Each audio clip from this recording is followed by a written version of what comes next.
I always think it is important for people to know that they can come back home no matter how old they are. And Daughter in Exile by Bisi Adjapon reinforces this point of mine. So let's get into it. Hi, I'm Roving. Welcome to Roving Through Books, and today we'll be discussing Daughter in Exile by Bisi Adjapon. I've read this book twice. Yes, twice. I think it should not be more than twice. I think, yeah.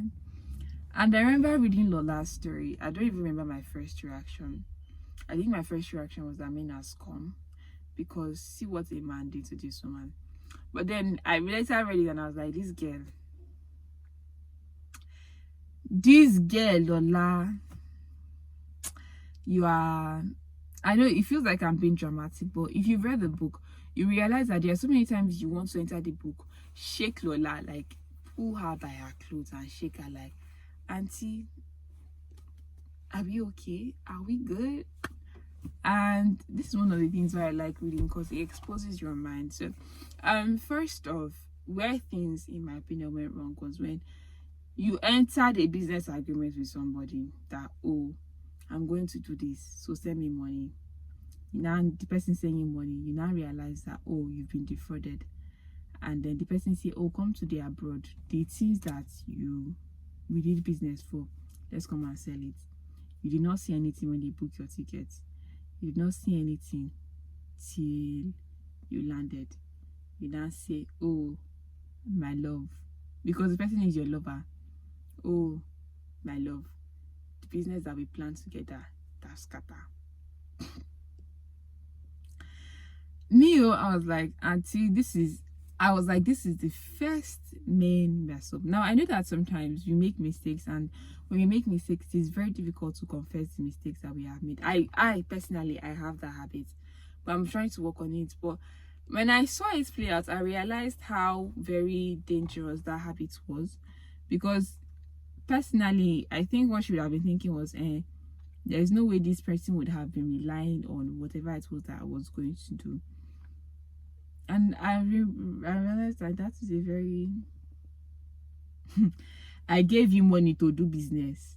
The business scatter. You did not tell me till it was already like when I'm asking you for the proceeds, you're now telling me story. How do you expect me to take it? Now, in as much as that was a very difficult situation, I did not like the reaction she got, because she was a stranger and you are abandoning her in a strange land to go and do what? I mean, at the very least, what I felt like, if he was a responsible person, he should have put her back on the plane. That if this is what we have come to, my dear, I know you are going to suffer here. So just farabale, padalole, like calm down and go back home. Because all this one that you are doing agidi, you are doing struggle that you want to say, you are going to suffer. And that was when I knew that this baby was going to suffer, because I was like, sister, things are about to get real. Things are about to get real. And Bisi made sure she served this breakfast hot. So we see a pregnant woman, she's looking for accommodation. She eventually finds accommodation, and she keeps on making the wrong decisions. Like, I was like, sister, I was getting frustrated with her character, because I'm like, why so stubborn? Why so stubborn? That's why I kept on saying, why so stubborn? Why are you so stubborn? Like, I know that it feels like I'm repeating it, but I was so okay, fine, you are stubborn, yes, but if you will not think of anybody, think of your child. Yes, think of your child, because why would you suffer, and then because of your stubbornness you're allowing your child to suffer? The funny thing is, she had options, but she refused to take them. But I like that in the end things worked out for her. After suffering for like, is it 10 years or how many years, she suffered though. This babe suffered, and she always had the option of going back home, but she just refused. Like I said, I was like, why are you stubborn like this? Like, I want to understand why people cannot go back home, because I mean, in this situation, we know the kind of family she comes from. So I want to understand why she did not go back home. I know that there's some people that did not go back home because home is volatile and all of that. But in this situation, I was finding it so hard to understand why she did not go back home. I struggled so much. I did not understand it. I was like, which kind of ego, which kind of pride? At least think of your children. Like, but then, in fact, she herself, I'm sure in the end, she'll be asking herself, so this is all my suffering, this is what I suffered for.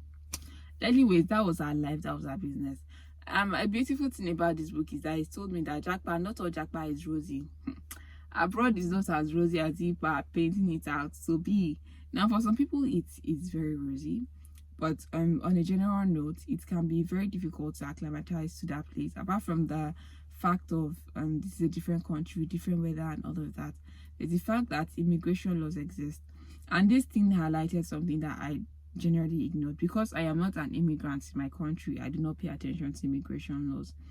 It shows how much we neglect things that can be detrimental to a person's life because it does not matter to us. And it's a very scary thing. I mean, immigration laws. See how people are fighting for their life because of immigration laws. Daughter in Exile is a very beautiful book. Very, very beautiful. Like, the narrative flows very beautifully. It is written so well. The story is good. The plot is good. It's just given beautiful. So if you want to japa, I recommend you read this book. If you want to have babies for a man without getting married to him, I recommend you read this book. Actually, if you want to even have whether you're married to him or not, shall read this book so that you know what you're getting yourself into. And then if you're dealing with parents' rejection of your spouse, read this book too, because Laura can't imagine that's part of what caused the problem in their life. So that's all for me for today. Bye. See you another time.